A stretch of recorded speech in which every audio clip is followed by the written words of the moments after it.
தண்ணி இல்லாம போகும்போது வானத்திலிருந்து அல்லாஹ் தண்ணீரை இறக்கி அந்த பூமிக்கு உயிர் கொடுப்பான்.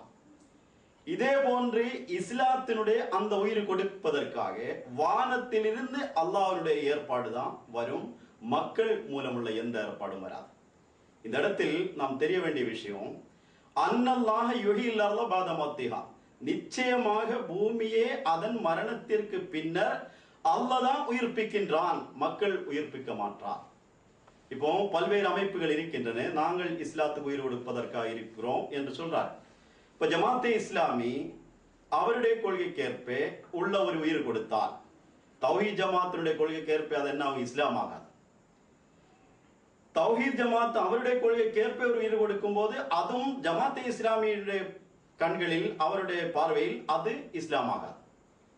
இவங்க ரெண்டு பேரும் ரெண்டு நிலைமையில் ஒரு இஸ்லாமுக்கு ரெண்டு உயிர் கொடுத்தான், அது வேற ரெண்டு இஸ்லாம் இருக்கும். அவ சுன்னத் ஜமாத்தினுடைய பார்வையில் இன்னொரு இஸ்லாம் வேற இருக்குது. அவ எப்படி இருந்தாலும் இந்த குழப்பத்துக்கு ஒரு தீர்வு அல்லாஹ் தான் எடுக்கணும், வேற மக்கள் எடுத்தால் அந்த தீர்வு ஆகாது. இதுவரைக்குள்ள சூழ்நிலை அதுதான் தெரிகிறது. இதுதான் அல்லாஹ்வும் தெளிவாக கூறியிருக்கிறான். அறிந்து கொள்ளுங்கள், நிச்சயமாக அல்லாஹ் தான் அந்த பூமியை உயிர்ப்பிக்கின்றான். இந்த இஸ்லாம் சீர்கெட்டு போவதற்காக அல்லாஹ் அனுப்பலாம். முஹம்மது முஸ்தபா ஸல்லல்லாஹு அலைஹி வஸல்லமே அல்லாஹ் அனுப்பியது எதுக்காக என்பது குர்ஆனில் இன்னொரு இடத்தில் சூரத்து ஸஃபில் இவ்வாறு வருகின்றது. ஹுவல்லதி அர்ஸல ரசூலஹு பில் ஹுதா வ தீனில் ஹக்கி லியுظஹிரஹு அலா தீனி குல்லி வலவ் கரிஹல் முஷ்ரிகூன். அவனே தனது தூதரை நேர்வழியுடனும் உண்மையான மார்க்கத்துடனும் அனுப்பியுள்ளான். எதற்காக? மற்ற மார்க்கங்கள் மீது அந்த மார்க்கத்தை மேலோங்க செய்வதற்காக அல்லாஹ் அனுப்பியுள்ளான். அப்ப இஸ்லாத்தை மற்ற மார்க்கங்கள் மீது மேலோங்க செய்வதற்காக தான் அல்லாஹ் ரசூலுல்லாஹ்வை அனுப்பியுள்ளான் என்று கூறும்போது, இஸ்லாம் இப்போ இருக்கின்ற இந்த சூழ்நிலையில் சீர்கெட்டு போய் சீரழிந்து போய் விடாது, அது கண்டிப்பா மேலோங்க செய்யும் என்பது குர்ஆனுடைய கருத்து. இந்த ஆயத்துக்கு விளக்கம் கூறும்போது முஃபஸ்ஸிரீன்கள் விரிவுரையாளர்கள் ரெண்டு கருத்துகள் எடுத்து கூறியிருக்கிறார். தாலிக இந்த ஹுரூஜுல் மஹ்தி, இந்த மேலோங்க செய்யக்கூடிய அந்த செயல் நடக்கக்கூடியது, அந்த அற்புதமான ஒரு நிகழ்ச்சி நடைபெறும். அது மஹ்தி இமாம் வெளிப்படும் போது, மஹ்தி இமாம் வரும்போது அந்த நிகழ்ச்சி நிகழும் என்று கூறினார். இன்னொரு மற்ற சில விரிவுரைகளில் இவ்வாறு வருகின்றது, தாலிகா நுசூல் இந்த நுசூல் ஈசா பின் மரியம், ஈசா பின் மரியம் இறங்கும் போது இஸ்லாத்தை மற்ற மார்க்கங்கள் மீது வெற்றி பெறக்கூடிய அந்த நிலைமையில் கொண்டு வருவாரு. இந்த ரெண்டு வழி அல்லாமல் வேற ஏதாவது ஒரு உலமா சபா அல்ல உலமாக்கள் சேர்ந்து இந்த இஸ்லாமே காப்பாற்றப்படும் என்று எந்த ஒரு இடத்திலும் கூறப்படலாம். சுயமா உலமாக்கள் கூறுகிறாரு நாம் தான் காப்பாற்றுவோம் என்பதை தவிர, முஹம்மது முஸ்தபா ஸல்லல்லாஹு அலைஹி வஸல்லம் இந்த இஸ்லாத்தை காப்பாற்றுவதற்காக உலமாக்கள் வருவார் என்று கூறலாம். இந்த இஸ்லாத்தை காப்பாற்றுவதற்காக, அதை மற்ற மார்க்கங்கள் மீது வெற்றி பெறுவதற்காக ஏதாவது அமைப்பு உருவாகும் என்பதும் கூறலாம். அல்லாஹ் தான் உயிர்ப்பிப்பான் என்பது இருக்குது. இந்த ஆயத்துக்கு அது மேலோங்க செய்யும் என்ற ஆயத்துக்கு விரிவுரையாளர்கள் என்ன கொடுத்திருக்கு? தாலிகா இந்த நுசூல் ஈசா பின் மரியம், ஈசா பின் மரியமினுடைய வரைவு தான் அதுக்கான வழி என்று இருக்குது. அப்போ முஹம்மது முஸ்தபா ஸல்லல்லாஹு அலைஹி வஸல்லம் தீர்வு, குர்ஆனுடைய தீர்வு என்னவென்றால், அல்லாஹ் அனுப்புகின்ற இப்னு மரியம் என்ற பெயரில் ஒரு ஆள் வருவாரு, அவர் மூலம்தான் இந்த இஸ்லாத்துக்கு உயிர் கொடுக்கப்படும். வேற மக்கள் மூலம் ஆலிம்கள் மூலம் அமைப்புகள் மூலம் எந்த உயிரும் கொடுக்க முடியாது. அது சம்பந்தமா எந்த ஒரு ஹதீஸிலும் குர்ஆனுடைய எந்த ஒரு ஆயத்திலும் நாம் எதுவுமே பார்க்க முடியாது. ஈசா பின் மரியமுடைய வரைவு மட்டும்தான் அதற்கான வழி உள்ளது. அப்ப மூர்சாஹிப், இன்னைக்கு உள்ள இந்த பிரிவுகளுக்கெல்லாம் விடிவு காலம் ஈசா பின் மரியத்தினுடைய வருகையினால் தான் ஏற்படும் அப்படின்னு நீங்க சொல்றீங்க. திருக்குர்ஆனுடைய ஆயத்தை எடுத்து வச்சீங்க, அல்லாஹ் பூமியை மரணத்திற்கு பிறகு உயிரூட்டுவான். எவ்வாறு பூமியில வறட்சி ஏற்படுகின்ற பொழுது இறைவன் வானத்திலிருந்து மழையை பொழிய செய்து அந்த வறட்சியை நிவர்த்தி செய்கிறானோ, அதுபோன்று இஸ்லாமிய சமுதாயத்தில் இப்படிப்பட்ட குழப்பங்கள் ஏற்படுகின்ற நிலையில் இறைவன் ஈசா பின் மரியத்தை வருகையின் மூலமாகத்தான் இதற்குரிய நிவாரணம் தீர்வு இருக்கிறது என்று நீங்க கூறினீங்க. இப்ப நான் மொரிசாட்ட கேட்கிறேன், ஹஜரத் ரசூல் ஸல்லல்லாஹு அலைஹி வஸல்லம் அவர்கள் இது தொடர்பாக இதற்கான தீர்வு ஈசா பின் மரியத்தினுடைய வருகையின் மூலமாக தான் நிகழும் என்பது தொடர்பாக ஏதாவது சொல்லியிருக்கிறாங்களா? சொல்லியிருக்கிறாங்க. ரசூல் ஸல்லல்லாஹு அலைஹி வஸல்லம் அவர்கள் இந்த உம்மத்தில் ஏற்படுகின்ற ஒவ்வொரு பிரச்சனைகளை மட்டும் எடுத்து கூறிவிட்டு சென்று விடவில்லை. மாறாக அந்த பிரச்சனைகளுக்கு என்ன தீர்வு என்பதையும் நிச்சயமாக சொல்லியிருக்கின்றார்கள். இந்த அடிப்படையில் நாம் பார்க்கின்ற போது சஹீஹ் புகாரில் ஹதீஸ் வருகின்றது. அதில் ரசூல் ஸல்லல்லாஹு அலைஹி வஸல்லம் அவர்கள் கூறியதாக வருகிறது, கைஃப அன்தும் இதா நஸல இப்னு மரியம் ஃபீக்கும் வ இமாமுக்கும் மின்கும். இதே மாதிரி சஹீஹ் முஸ்லிமிலும் இவ்வாறு அந்த ஹதீஸ் வருகிறது, கைஃப அன்தும் இதா நஸல இப்னு மரியம் ஃபீக்கும் வ அம்மக்கும் மின்கும். சஹீஹ் புகாரில இமாமுக்கும் மின்கும் என்று வருகிறது, முஸ்லிம்ல அம்மக்கும் மின்கும் என்று வருகின்றது. இந்த ஹதீஸுக்கு பொருள் என்னவென்றால், முஸ்லிம்களே உங்களுடைய நிலை எப்படி இருக்குமோ, இப்னு மரியம் உங்களிலிருந்து தோன்றி உங்களுக்கு அவர் இமாமாக இருக்கும் போது என்று வருகின்றது. இந்த ஹதீஸை எல்லோருமே ஏற்றுக்கொள்கின்றார்கள். இந்த முஹம்மதிய உம்மத்தை சீர்திருத்துவதற்காக ஒருவர் தோன்றுவார், அவர் பெயர் இப்னு மரியம் என்று இந்த ஹதீஸில் கூறப்பட்டிருக்கின்றது. ஆனால் சிலர் இந்த ஹதீஸுக்கு நேரடியான பொருள் கொடுக்க முனைகிறார்கள். அதாவது இப்னு மரியம் என்று வந்திருக்கின்றது, அவர் வேறல்லவா, இரண்டாவது இறங்குவார் என்ற வார்த்தை வந்திருக்கிறது என்றெல்லாம் கூறுகிறார்கள். இந்த நஸலா என்ற வார்த்தை வருகிறது, இறங்குதல் என்ற வார்த்தை வருகிறது. எனவே வானத்திலிருந்து இறங்குதல் என்ற ஒரு தவறான ஒரு கருத்தை மக்கள் புரிந்து வைத்திருக்கிறார்கள். எனவே இதனை நிவர்த்தி செய்வதற்காக ஒரு சில உதாரணத்தை மட்டும் நான் கூறுகின்றேன். இந்த நஸலா என்ற வார்த்தை திருக்குர்ஆனிலும் பல இடங்களில் வந்திருக்கின்றது. அதற்கு வானத்திலிருந்து இறங்குதல் அல்லது வானத்திலிருந்து இறைவன் இதனை இறக்கினான் என்று அதற்கு பொருள் அல்ல.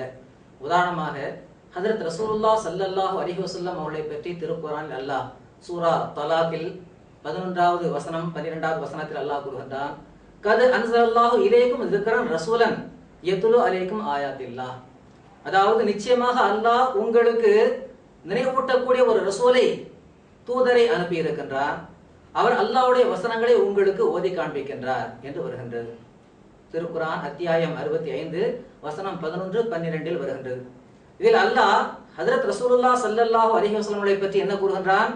அன்ஸலல்லாஹ், அதாவது அல்லாஹ் இறக்கினான் என்று வருகிறது.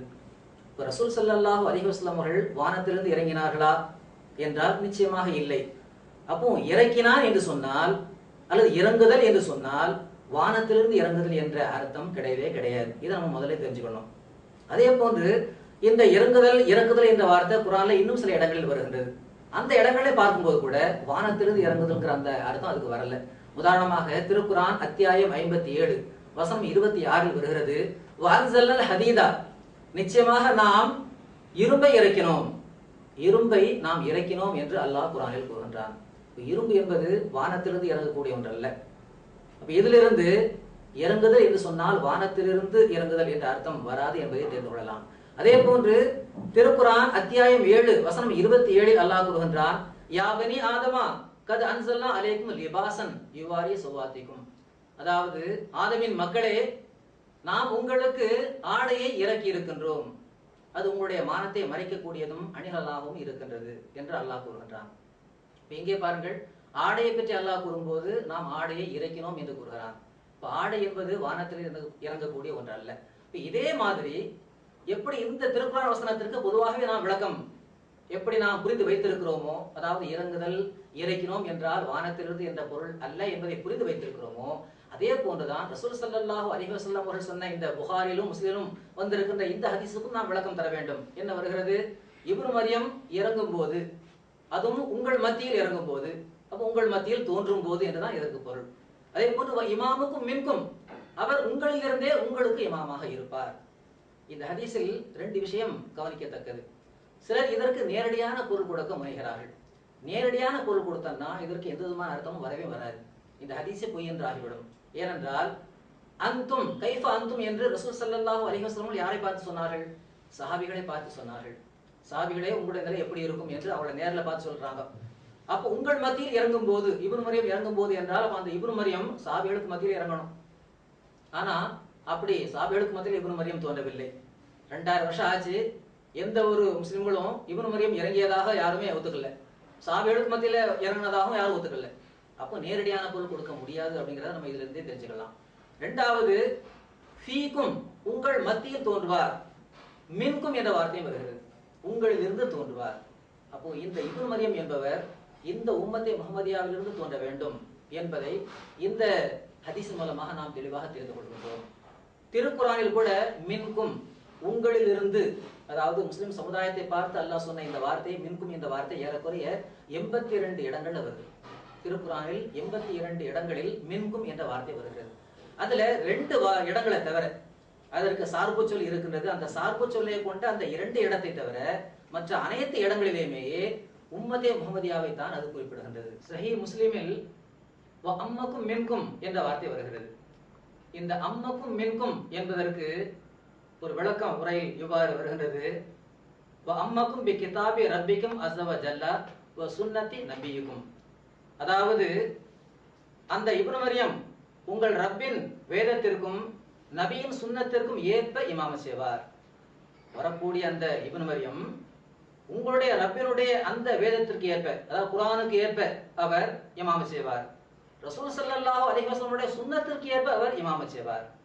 அப்போ இந்த அம்மாக்கும் மென்கும் என்பதற்கு இந்த விரிவுரையாளர்கள் கொடுத்த இந்த விளக்கத்திலிருந்தே அந்த வரக்கூடிய இப்னு மரியம் அல்லாஹ்வுடைய அந்த வேதத்தை மக்களுக்கு முன்னால் எடுத்துக்கூற வருவார். ரசூலுல்லாஹ் ஸல்லல்லாஹு அலைஹி வஸல்லம் அந்த சுன்னத்தை மக்களுக்கு முன்னால் எடுத்து சொல்ல வருவார். அந்த அடிப்படையில் தான் அவர் இமாமத் செய்வார் என்பதை தெளிவுபடுத்தி விட்டார்கள். இப்போ இதிலிருந்தும் இந்த வரக்கூடிய இந்த இப்னு மரியம் என்பவர் அந்த பனி இஸ்ராயலுக்கு அனுப்பப்பட்ட அந்த ரசூல் அல்ல. ஏனென்றால் அந்த ரசூலை பற்றி ரசூலன் இலா பனி இஸ்ராயில், அந்த ஈசா பனி இஸ்ராயலுக்கு இஸ்ரவேல் மக்களுக்கு அனுப்பப்பட்ட தூதர் ஆவார் என்று திருக்குரான் ஆல இம்ரான் வசனம் 50 வருகின்றது. எனவே அந்த பனி இஸ்ராயலுக்கு அனுப்பப்பட்ட ஈசா நபி அல்ல, மாறாக இந்த நபி ஸல்லல்லாஹு அலைஹி வஸல்லம் சுன்னத்தை பின்பற்றக்கூடிய இந்த உங்களுடைய ரப்பினுடைய அந்த ரப்பின் வேதத்தை பின்பற்றக்கூடிய இப்னு மரியமாக இருப்பார் என்பதை தெளிவுபடுத்தி இருக்கின்றார்கள். நீங்க ரொம்ப அருமையான முறையில் சொன்னீங்க. முஸ்லீம்களுடைய ஹதீஸ் எடுத்து வச்சீங்க, புகாரியினுடைய ஹதீஸ் எடுத்து வச்சீங்க. ஈசா இப்னு மரியம் உங்களிலிருந்து தோன்றி உங்களுக்கு இமாமாக இருக்கின்ற நிலையில் உங்களுடைய நிலை எவ்வாறு இருக்குமோ என்ற கேள்வியை எடுத்து வச்சீங்க. அடுத்து இறங்குதல் என்று சொல்லுகின்ற பொழுது யாரும் வானத்திலிருந்து இறங்கி வரமாட்டாங்க. முகமது நபி ஸல்லல்லாஹு அலைஹி வஸல்லம் அவர்களை பற்றியும் இறங்குதல் என்கின்ற வார்த்தை பயன்படுத்தப்பட்டிருக்கிறது. இரும்பை இறக்கினோம் என்று அல்லாஹ் சொல்லியிருக்கிறான், ஆடைகளை இறக்கினோம் என்று அல்லாஹ் சொல்லியிருக்கிறான். இதற்கெல்லாம் வெளிப்படையான பொருள் நம்ம கொள்ள முடியாது அப்படின்றத நீங்க அழகான முறையில் சொன்னீங்க. அடுத்து ஈசா இப்னு மரியத்தினுடைய வருகை நிச்சயமாக நிகழ வேணும். அது எப்படியாப்பட்ட ஒரு நிகழ்ச்சியாக இருக்கும் அப்படின்றத நம்ம இப்ப பார்க்க வேண்டியது இருக்குது. ஏனென்றால் இந்த முஹம்மதிய உம்மத்தில் ஒரு ஈசா இப்னு மரியத்தினுடைய வருகையின் மூலமாக ஒற்றுமை ஏற்படுகிறது, ஒருமைப்பாடு நிகழ்கிறது என்று சொன்னால் அது மிகவும் முக்கியத்துவம் வாய்ந்த ஒரு விஷயமாக இருக்குது. அப்ப எந்த ஈசா இப்னு மரியம் தோன்றுவார்?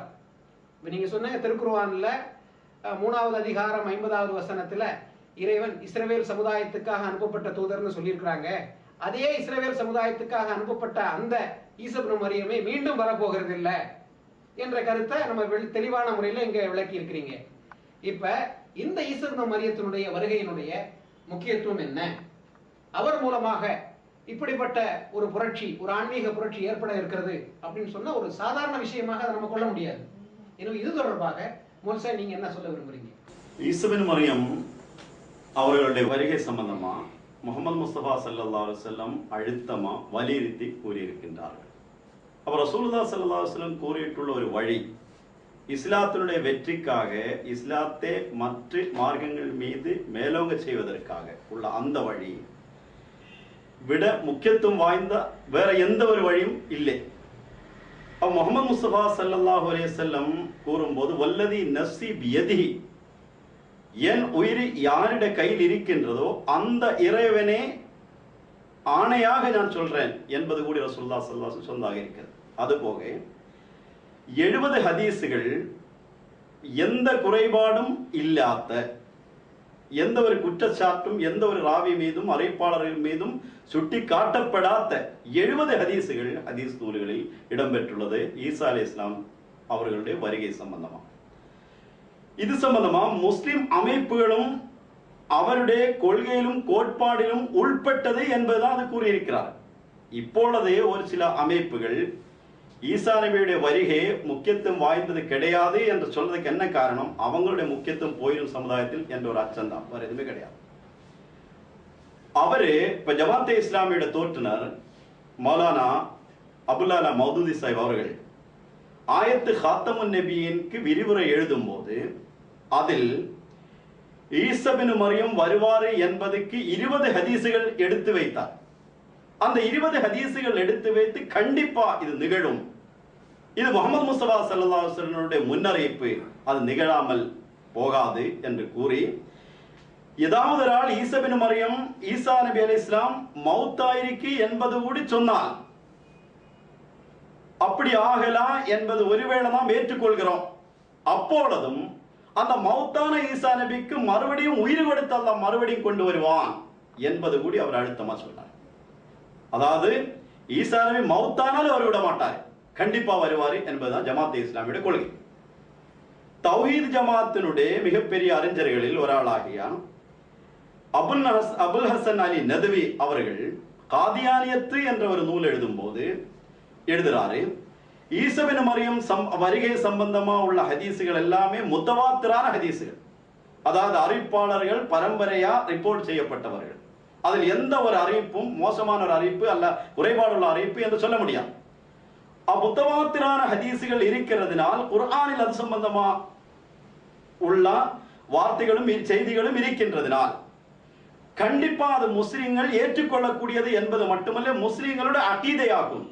அகீதான் சொன்னால் அடிப்படை கொள்கை.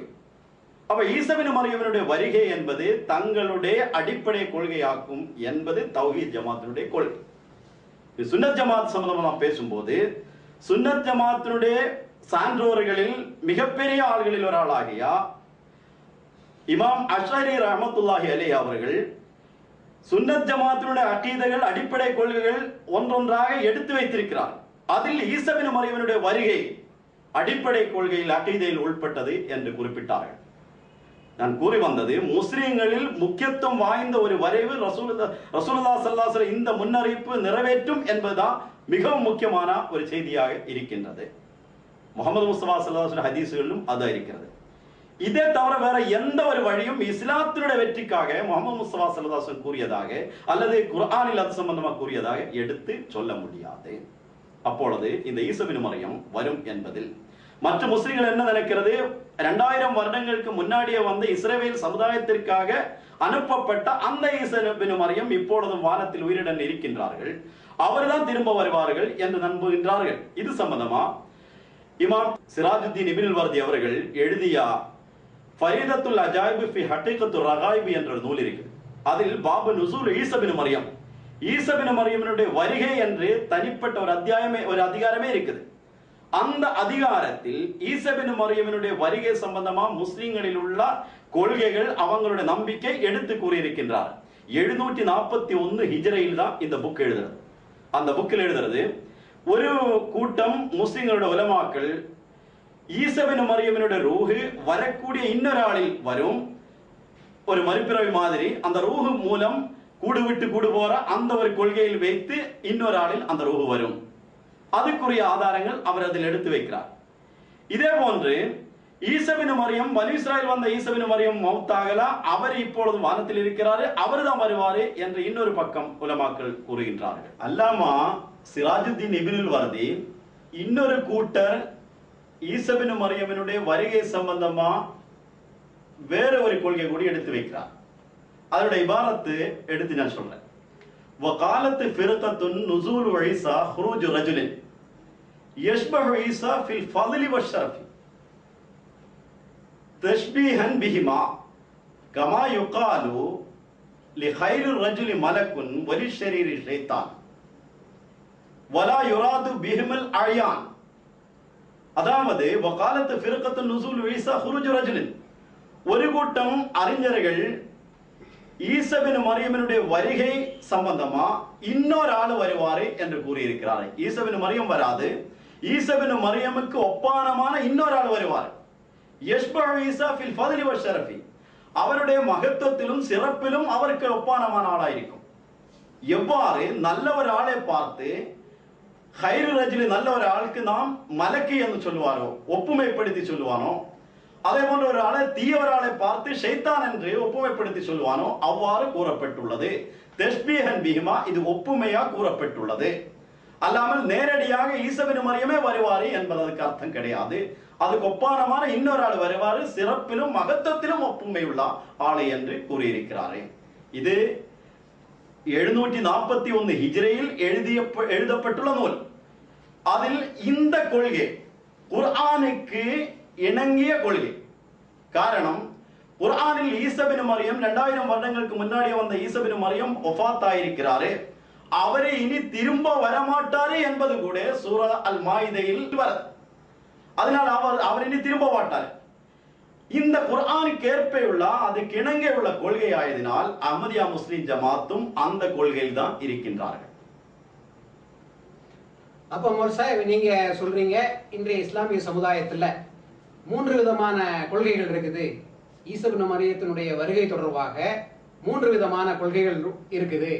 அதாவது ஈசபின் மரியம் இன்னொருவரின் ரூஹ்ல வருவாரு, அவர் இல்ல, அவருடைய ரூஹு இன்னொருவர் மீது புகுத்தப்பட்டு அவர் வருவாரு அப்படின்ற ஒரு கொள்கை இருக்குது.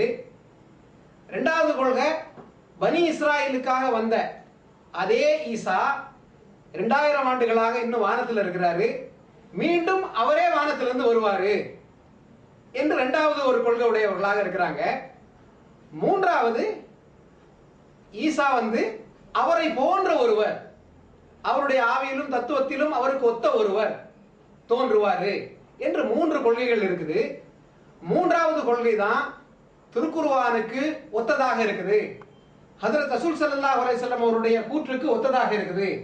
எனவே இந்த கொள்கைகள் தான் அஹ்மதியா முஸ்லிம் ஜமாத் இருக்குது அப்படின்னு சொல்லிருக்கீங்க.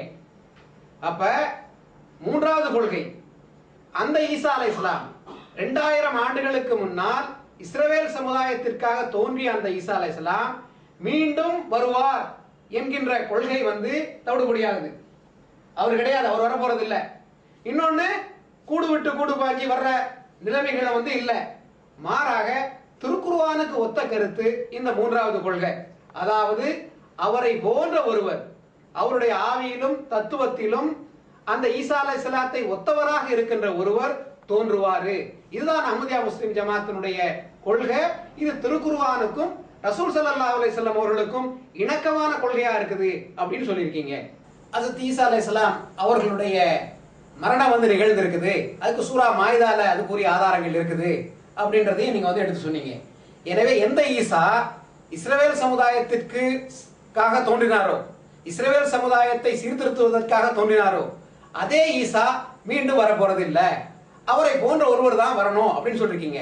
அப்ப இன்றைய இஸ்லாமிய சமுதாயம் அஹ்மதியா முஸ்லிம் ஜமாத்தை தவிர மற்ற பிரிவுகள் அனைத்தும் அதே ஈசா அலைஹிஸ்ஸலாத்தை, இஸ்ரவேல் சமுதாயத்துக்காக தோன்றிய அதே ஈசா அலைஹிஸ்ஸலாம் மீண்டும் வர வேண்டும் என்று எதிர்பார்த்து கொண்டிருக்கிறாங்க. ஆனால் திருக்குர்ஆன்ல அந்த ஈசா அலைஹிஸ்ஸலாம் மரணம் அடைந்துட்டாரு, அவர் வரமாட்டாரு அப்படின்றத நமக்கு அந்த திருக்குர்ஆன் வசனத்திலிருந்து நமக்கு தெரிய வருது. அல் மாயிதாவுடைய வசனத்தை நீங்க எடுத்து சொன்னீங்க. அப்ப வேறு எந்த ஈசா வரப்போகிறார், எந்த ஈசபின் மரியம் இறங்குவார் என்று ஹஜ்ரத் ரசூல் ஸல்லல்லாஹு அலைஹி வஸல்லம் அவர்கள் சொல்லி இருக்கிறாங்களோ அந்த ஈசபின் மரியம் யார் என்ற கேள்வி எழுது. இப்ப முதல்ல அந்த இஸ்ரவேல் சமுதாயத்துக்காக தோன்றிய அந்த ஈசா அலைஹிஸ்ஸலாம் மரணம் அடைந்து விட்டார் என்பதற்கு திருக்குர்ஆன்ல என்ன ஆதாரம் இருக்குது? மோசா இப்ப அல் மாயிதா உன்னுடைய சூரால அதுக்குரிய ஆதாரம் இருக்குது அப்படின்னு எடுத்து சொன்னாங்க. எனவே நீங்க அது தொடர்பாக உங்களுடைய கருத்தை சொல்லுங்க. நீங்க சொன்ன மாதிரி சூரா அல் மாயிதால ஹஜ்ரத் ஈசா அலைஹிஸ்ஸலாமுடைய மரணம் தொடர்பாக தான் அதுல வந்திருக்குது. அதுல அல் மாயிதா, அதாவது அத்தியாயம் 5 வசனம் 117 118 ஆகிய வசனங்கள்ல என்ன வருதுன்னா, மறுமை நாள்ல இறைவன் ஹஜ்ரத் ஈசா அலைஹிஸ்ஸலாம் அவரோட ஒரு கேள்வி கேட்கிறான். அதாவது, என்னை விட்டுவிட்டு உம்மையும் உன்னுடைய தாயாரையும் 2 தெய்வங்களாக எடுத்துக்கொள்ளுங்கள் என்று ஈசாவை நீர்தான் சொன்னீரா என்று அல்லாஹ் ஒரு கேள்வி கேட்கிறான். அதற்கு ஹஜ்ரத் ஈசா அலைஹிஸ்ஸலாம் அவர்கள் பதில் சொல்றாங்க. என்ன சொல்றாங்கன்னா, நான் அப்படி சொல்லல, என்னையோ என்னுடைய தாயாரையோ வணங்கும்படியாக நான் சொல்லல, உன்னை மட்டுமே வணங்கும்படியாக நான் சொன்னேன் என்று சொல்லிவிட்டு அதுக்கு ஒரு கால வரையறையும் சொல்றாங்க. என்ன சொல்றாங்கன்னா, நான் அவர்களோடு இருந்த காலமெல்லாம் அவர்களுக்கு நான் சாட்சியாக இருந்தேன். எதற்கு? அதாவது என்னையோ என்னுடைய தாயாரையோ அந்த மக்கள் வணங்கவில்லை, தெய்வமாக எடுத்துக்கொள்ளவில்லை என்பதற்கு நான் சாட்சியாக இருக்கிறேன். எந்த காலம் வரை? நான் அவர்களோடு இருந்த காலம் வரை. ஃபலம்மா தௌஃபைதனி, நீ எனக்கு மரணத்தை தந்த பிறகு நீயே கண்காணித்தவனாக இருந்தாய் என்று அதுல வருது. இந்த வசனத்துல 2 விதமான காலகட்டத்தை பற்றி இறைவன் சுட்டி காட்டி இருக்கின்றான். ஒன்று, அந்த ஈசா அலைஹிஸ்ஸலாம் அந்த பனி இஸ்ராயல் மக்களுக்கு மத்தியில் வாழ்ந்த காலம். இன்னொன்று, ஃபலமா தௌஃபைதனி, தவஃபா என்ற அந்த நிகழ்வு நடந்ததுக்கு அப்புறம் உள்ள காலம். தவஃபா என்பதற்கு வஃபாத் என்ற அர்த்தத்தை நம்ம கொடுக்கிறோம். என்ன அர்த்தம் கொடுத்தாலுமே, ஒன்று அந்த தவஃபா நடந்ததுக்கு அப்புறம் அந்த மக்கள் அதற்கு அப்புறம் தான் வழிகிட்டார்கள் என்பதை இந்த வசனத்தின் மூலமாக நாம் தெரிந்து கொள்கிறோம். அந்த வசனத்தை நாம ஒரு தடவை வாசி காமிக்கிறேன், மக்களுக்கு இன்னும் தெளிவா புரியும். திருக்குரான் அத்தியாயம் 5 வசனம் 117 அல்லாஹ் கூறுகின்றான், மரியமின் மகன் ஈசாவே, நீர் மக்களிடம் அல்லாஹ்வை அன்றி என்னையும் என் தாயாரையும் 2 கடவுள்களாக ஆக்கிக் கொள்ளுங்கள் என்று கூறினீரா என அல்லாஹ் கேட்டபோது அவர், நீ தூயவன், எனக்கு தகாததை நான் கூறியதில்லை. நான் அவ்வாறு கூறி இருப்பின் நிச்சயமாக நீ அதனை தெரிந்திருப்பாய். என் உள்ளத்தில் உள்ளதை நீ அறிவாய், உன் உள்ளத்தில் உள்ளதை நான் அறியேன். நிச்சயமாக நீ மறைவானவற்றை எல்லாம் நன்கு அறிந்தவனாவாய் என்று கூறினார். அடுத்து 118வது வசனத்துல வருது, நீ எனக்கு கட்டளையிட்டபடி என்னுடைய இறைவனும் உங்களுடைய இறைவனுமாகிய அல்லாஹ்வை வணங்குங்கள் என்பதையே நான் அவரிடம் கூறினேன். எனக்கும் உங்களுக்கும் அல்லாஹ் தான் இருக்கின்றான், எனவே அவரைத்தான் நீங்கள் வணங்க வேண்டும் என்றுதான் நான் சொன்னேன். நான் அவருடன் இருந்த காலம் வரை வகுந்து அலைஹிம் ஷஹீதம் மா தும்து ஃபீஹிம் என்று அரபில வாசம் வருது. அதாவது நான் அவரிடம் இருந்த காலம் எல்லாம் நான் சாட்சியாக இருந்தேன். ஃபலம்மா தவஃபைதனி, நீ எனக்கு வஃபாத்தை தந்த பிறகு குந்த அந்த ரகீப அலைஹிம், நீயே அவர்களுக்கு சாட்சியாக இருந்தாய், கண்காணித்தவனாக இருந்தாய். அந்த அலா குல்லி ஷைஇன் ஷஹீத், மேலும் நீயே எல்லாவற்றிற்கும் சாட்சியாளனாக இருக்கின்றாய் என்று கூறினார் என்று வருகிறது. இது சூரா அல் மாயிதா 5வது அத்தியாயம் வசனம் 117 118. இதுல 2 வகையான காலகட்டத்தை அல்லாஹ் பிரிச்சு சொல்றான். ஒன்று, ஹஜ்ரத் ஈசா அலைஹிஸ்ஸலாம் அந்த பனி இஸ்ராயலுக்கு மத்தியில் வாழ்ந்த காலம்.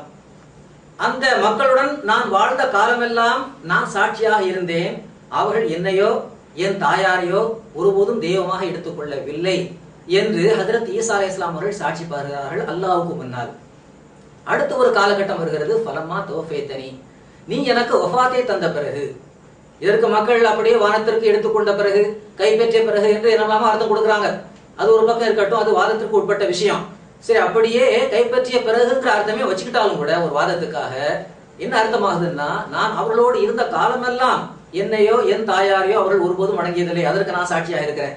ஆனா நீ என்னை கைப்பற்றிய பிறகு, அது கைப்பற்றி எங்க வச்சுக்கிட்டாலும் சரியே, எப்படி வச்சுட்டாலும் என்ன அர்த்தம் கொடுத்தாலுமே, அதுக்கப்புறம் நீ தான் கண்காணித்தவனாக இருந்தாய், நான் அவளை பார்க்கவில்லை, நான் இவ்வாறு வழிகட்ட நிலையை நான் ஒருவரும் கண்டதில்லை என்றுதான் ஹஜ்ரத் ஈசா அலைஹிஸ்ஸலாம் அவர்கள் மறுமையில் சாட்சி பாருகிறார்கள்.